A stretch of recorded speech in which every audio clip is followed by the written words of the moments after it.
Ibu korban tewas dalam kecelakaan bus pariwisata Putra Fajar di Ciater Subang, Jawa Barat, mengungkapkan sang anak sempat bekerja sambilan.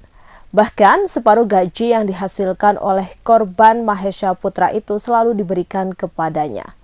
Air mata Rosdiana tak terbendung ketika mengingat anaknya yang meninggal dunia akibat kecelakaan bus di Ciater tersebut. Rosdiana berusaha tetap kuat ketika kembali mengungkap kenangannya tentang Mahesha Putra. Wanita 37 tahun itu dengan tegas bersaksi bahwa anaknya merupakan sosok yang baik dan disukai oleh banyak orang.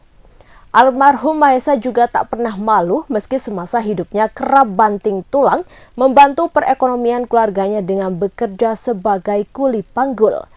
Rosdiana pun mengira bahwa kemauan keras Mahesha itu disebabkan melihat adik-adiknya yang putus sekolah akibat tak memiliki biaya. Upah sebesar Rp50.000 yang didapat Mahesha dari hasil memanggul juga sering dibagi dua dengan dirinya. Kini setelah Mahesha sudah tiada, Rosdiana pun menyebut bahwa keluarga begitu berat menghadapi kenyataan. Terlebih sang anak yang merupakan tulang punggung keluarganya. Mahesha pun dikatakan Rosdiana setelah lulus sekolah berkeinginan untuk melanjutkan kuliah namun juga sembari bekerja. Hal itu ingin sang anak lakukan untuk membiayai adik-adiknya. Pihak SMK Lingga Kencana akhirnya buka suara setelah kecelakaan bus mau di Ciater Subang, Jawa Barat pada Sabtu 11 Mei 2024. Diketahui imbas kecelakaan bus rombongan siswa SMK tersebut, 11 orang meninggal dunia. Sementara 12 orang mengalami luka berat, 20 lainnya luka ringan. Pihak yayasan mengatakan akan memanggil guru dan murid yang selamat dalam insiden kecelakaan ini. Sekretaris YKS Dedi Ahmad Mustafa menyebut pemanggilan guru dan murid SMK Lingga Kencana itu guna menjelaskan bagaimana kondisi dan kronologi yang sebenarnya terjadi saat insiden kecelakaan. Selain itu, upaya berkomunikasi dengan pihak guru dan murid untuk meluruskan informasi yang ada saat ini. Sebab kabar yang ada di luar masih simpang siur, terutama terkait kronologi dari kecelakaan. Meski demikian, pihak yayasan memerlukan waktu untuk bisa berkomunikasi dengan guru dan murid yang berada dalam bus tersebut. Diketahui para korban selamat masih mengalami syok dan trauma sehingga belum bisa dimintai penjelasan. Dedi lebih lanjut menuturkan korban meninggal akan diberikan santunan. Santunan berupa asuransi dari Jasara Harja dan juga santunan dari pemerintah Kota Depok akan diberikan pada Senin 13 Mei malam. Dedi menyebut pemberian santunan memang dikebut agar bisa diserahkan sebelum 24 jam setelah pemakaman para korban. Pemberian santunan tak hanya diberikan kepada korban meninggal dunia, pihak yayasan juga mengupayakan pencairan asuransi terhadap korban luka. MT 22 tahun pemuda asal desa Manoan, Kecamatan Kokop, Kabupaten Bangkalan, Madura, dihajar warga akibat tertangkap basah saat hendak mencuri sepeda motor pada Jumat 10 Mei 2024 sekitar pukul 21.30 waktu Indonesia Barat. MT melakukan aksinya di pekarangan rumah seorang warga Dusun Glepa, Desa Dupok, Kecamatan Kokop. Dari penggeledahan tubuh MT, warga menemukan sebuah kunci T. Beberapa video saat warga melakukan interogasi hingga melayangkan pukulan ke tubuh MT beredar luas di media sosial. Menghindari amarah warga semakin tak terkendali, sejumlah tokoh masyarakat setempat malam itu menyerahkan MT ke Polsek Kokop. Dengan kedua tangan diborgol, MT dihadirkan ke Polres Bangkalan pada Senin 13 Mei 2024. Luka lebam akibat bogem mentah dari warga masih membekas di wajah dan mata MT. Kendati babak belur, pelaku MT masih menjawab dengan lancar dan panjang lebar pertanyaan-pertanyaan dari Kapolres Bangkalan AKBP Febri Ismanjaya.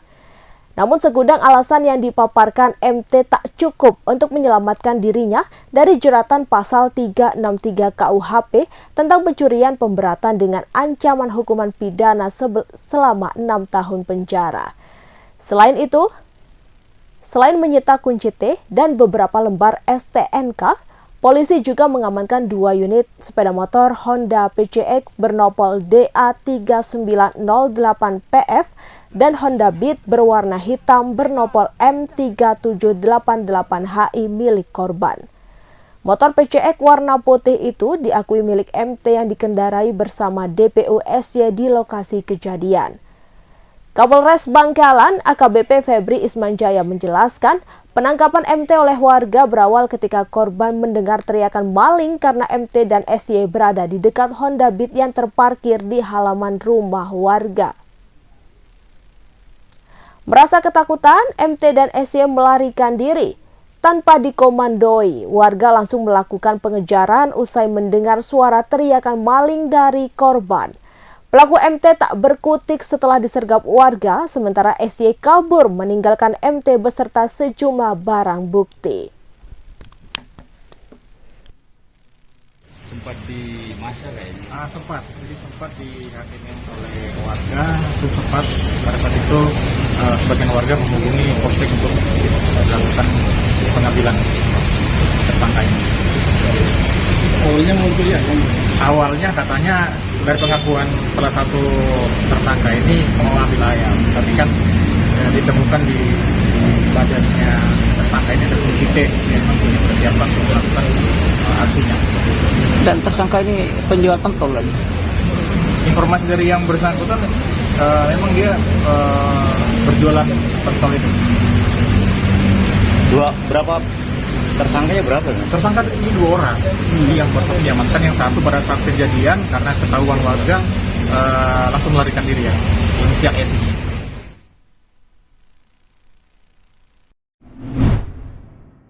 Umi Kalsum tak menyangka Menteri Sosial Tri Risma hari ini mendatangi rumahnya yang kondisinya tak layak huni Minggu 12 Mei 2024. Kedatangan Tri Risma hari ini bersama rombongannya setelah mengetahui rumah warga Dusun Soloh Timur, Desa Murtaji, Kecamatan Pademawu, Kabupaten Pamekasan viral yang diberitakan di berbagai media lantaran tinggal di rumah reot bersama dengan anak perempuannya yang kondisinya lumpuh.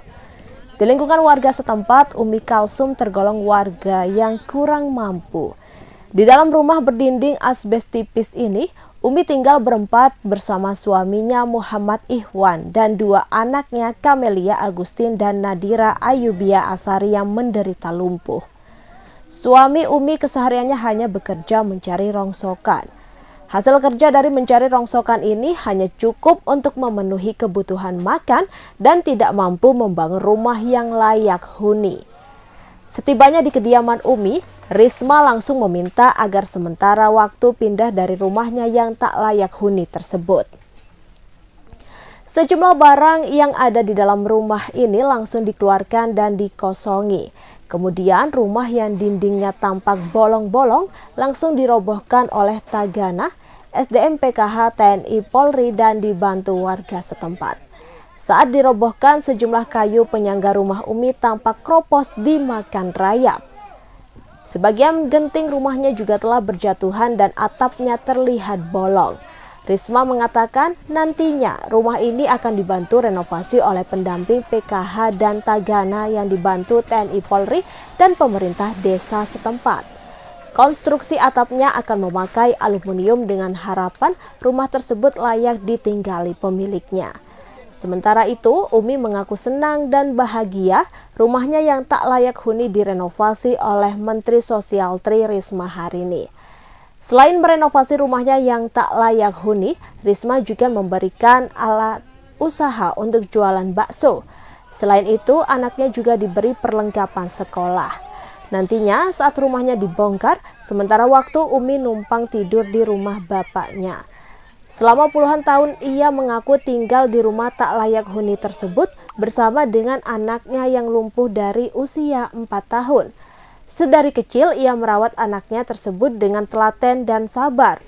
Umi berharap anaknya yang lumpuh bisa sembuh dan berjalan seperti anak-anak yang lain.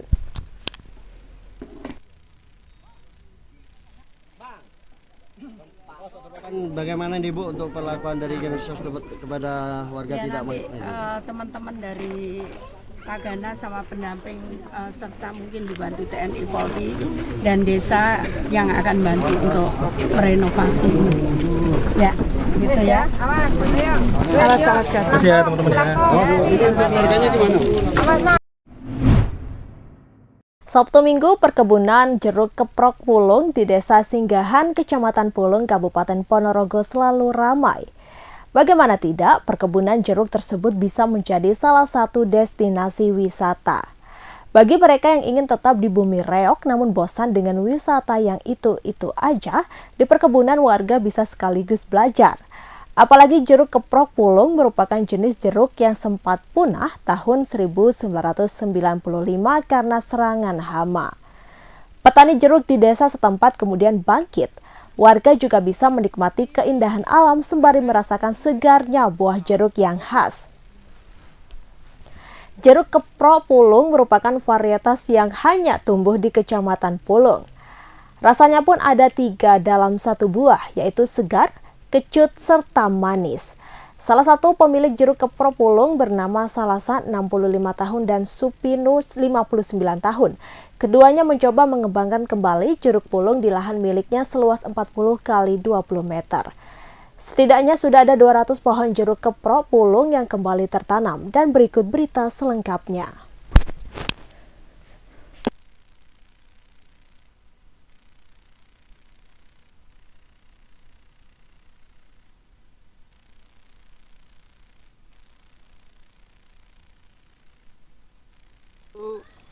Insya Allah tahun 85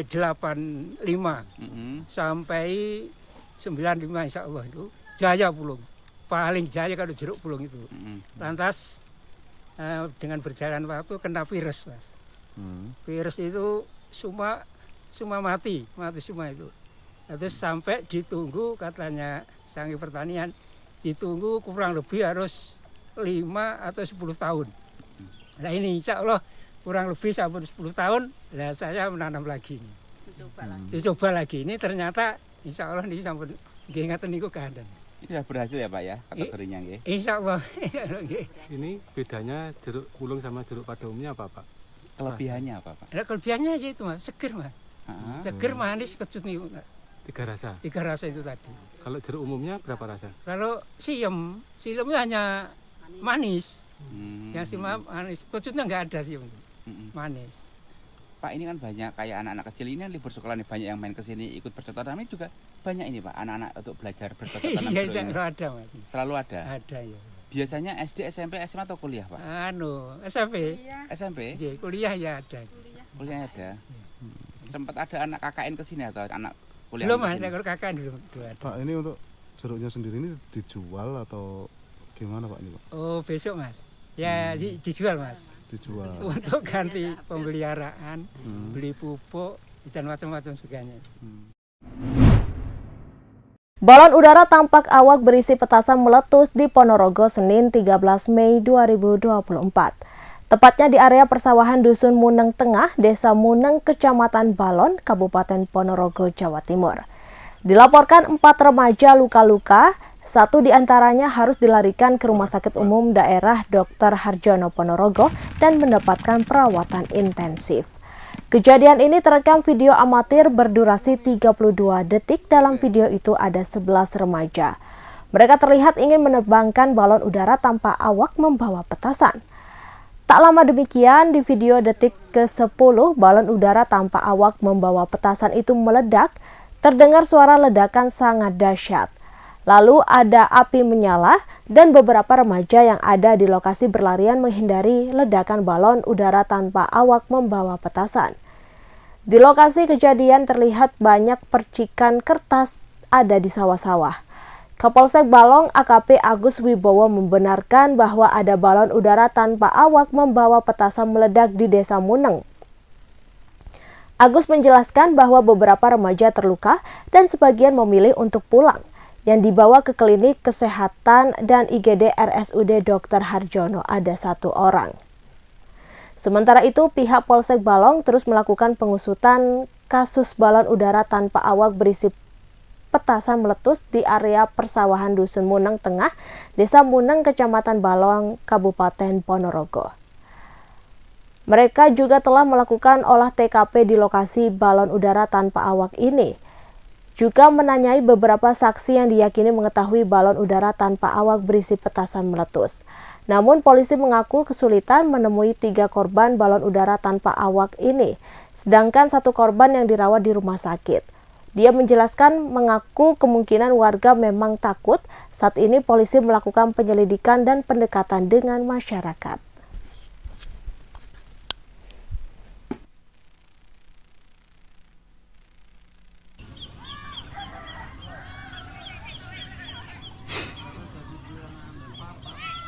Suara kuat.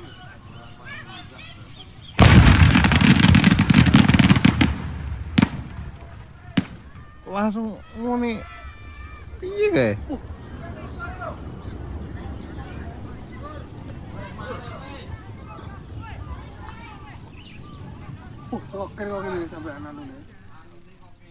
Download Tribun X sekarang. Menghadirkan lokal menjadi Indonesia.